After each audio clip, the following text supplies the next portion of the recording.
If you think The Godfather was brutal, wait until you hear about the real-life war that inspired the movie. Betrayals, cold-blooded executions, and a power struggle that turned New York into a mafia battleground. And the worst part? The real mobsters were even colder than Vito Corleone. This wasn't just business. It was personal.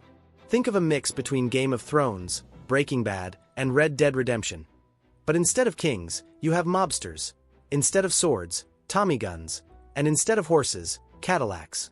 The real mafia war that inspired The Godfather was way bloodier than any movie could show. Today, you're going to learn about the Castellammarese War, a bloodbath that shaped organized crime in the US and gave rise to the most legendary mafia bosses. Hey Discovers, real quick before we dive back in, I've got a small favor to ask. If you love historical curiosities, epic battles, crazy mysteries, and mind-blowing stories that most people don't know about, then hit that subscribe button right now. That way, you won't miss any of our new videos and can keep uncovering insane facts every week. And of course, smash that like button. It really helps the channel grow and brings you even more awesome content. Alright, let's jump back into history. To understand this brutal war, we need to rewind a bit. Because before the Mafia ruled New York, they already had a kingdom elsewhere. Sicily. Imagine a place where criminals didn't just control cities. They were seen as authority figures. They offered protection, which really meant, pay us or your shop mysteriously burns down. When thousands of Italians immigrated to the US in the late 19th century, guess what came with them? That's right, mafia culture. And, of course, the old clan rivalries. New York became a crime-ridden battlefield. Sicilians settled in Harlem and Manhattan. Neapolitans took over Brooklyn.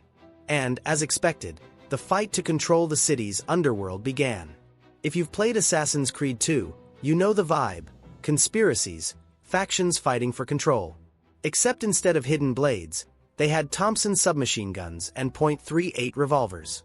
At first, mafia families were small, but as crime brought in more cash, especially from illegal gambling and bootlegging, they expanded. And when there's money and power involved, there's always someone looking to take it all for themselves. And that's how New York fell into one of the most violent mafia wars in history. The Castellammarese War. Things got real in the late 1920s. On one side, we had Joe Masuria, aka the man who could dodge bullets, until he couldn't. On the other side, Salvatore Maranzano, a Sicilian mobster who looked at New York and thought, nice mafia you got here. I'll take it. And so began the Castellammarese War, which lasted from 1929 to 1931. Basically, each side built a crew and turned New York into a real-life battle royale. Instead of looting weapons, they grabbed Tommy guns and took out enemies in broad daylight. The rules of the game. Public executions. In the middle of the day. Betrayals left and right. Trusting someone was a great way to get shot. Nowhere was safe. Restaurants, bars, even churches became crime scenes. And in the middle of this bloodbath was a young, smart mobster named Lucky Luciano. Watching the chaos, he thought, these guys are idiots. If they keep this up, there'll be no one left to run the business. Luciano realized this war was bad for profits. He wanted an empire, not a battlefield. And to do that, he needed to take out both bosses, without getting his hands dirty. Enter one of the smartest and most ruthless mobsters of all time. Lucky Luciano. Unlike the old-school bosses, Luciano wasn't interested in Sicilian traditions or endless wars. He wanted to turn the mafia into a real business, where everyone made money and nobody died, unless necessary. And he saw a big problem. Masuria and Maranzano were ruining everything. If we were comparing to Breaking Bad, Luciano was basically the Gus Fring of the mafia. Elegant, low-key, and always 2 steps ahead of his enemies. His first target? Joe Masuria. The betrayal that changed everything. Luciano pretended to be loyal to Masuria, all while plotting his downfall. In April 1931, he set up a lunch with the boss at a Coney Island restaurant. While Masuria stuffed his face with spaghetti, Luciano excused himself to the bathroom. And guess what? Seconds later, hitmen stormed in and filled Masuria with bullets. Game over. A movie-worthy ending, violent death, blood in the marinara sauce, and a clear message. In the Mafia, trust is just an illusion.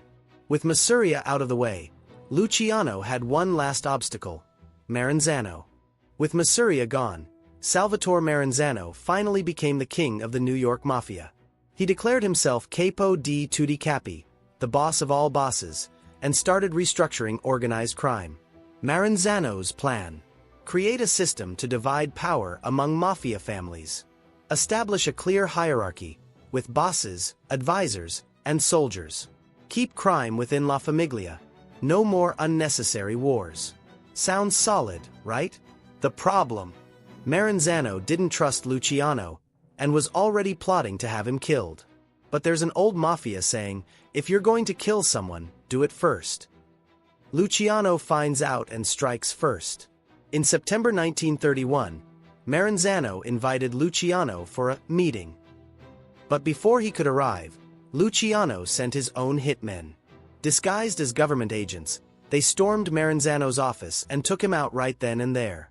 And just like that, in less than 6 months, Luciano managed to eliminate the two biggest Mafia bosses and take full control. Sound familiar? Like John Wick taking out an entire enemy crew? Yeah, Luciano did it first, before Hollywood even invented action movies. Now that Luciano had taken out the competition, he could have just crowned himself the supreme boss of the Mafia, right? Wrong. The guy was way too smart for that. He knew that the moment he put a crown on his head, someone would be right there waiting to take it off. So instead of becoming the Capo di tutti capi, he set up a system that would prevent future wars and, at the same time, ensure he stayed on top without becoming an obvious target. Luciano's big changes: abolished the boss of bosses title. No one would have absolute power anymore. Divided New York into 5 families, each with its own boss. Created the Commission, a Mafia council that would resolve disputes without bloodshed. Think of it like the Justice League. But for crime. Each family handled their own business, but any major decision had to go through the council. With that, Luciano turned the Mafia into a highly structured crime empire, where everything, from illegal gambling to labor unions, was making millions without the constant street wars. It was basically the Godfather, just without the over-the-top drama. Well, for a while at least. Because if there's one thing that has always been the Mafia's biggest problem, it's not the cops, it's betrayal. After all the bloodshed, the Mafia finally figured out how to do what it always wanted: make money without drawing too much attention. Welcome to the golden years of organized crime. With the 5 families and the Commission keeping things stable, the mob controlled everything, from illegal gambling to Hollywood itself. The Mafia's business in the 40s and 50s. Casinos in Las Vegas. Yep, the Mafia played a huge role in building Sin City. Labor unions. Even your grandma's bakery was probably part of their racket.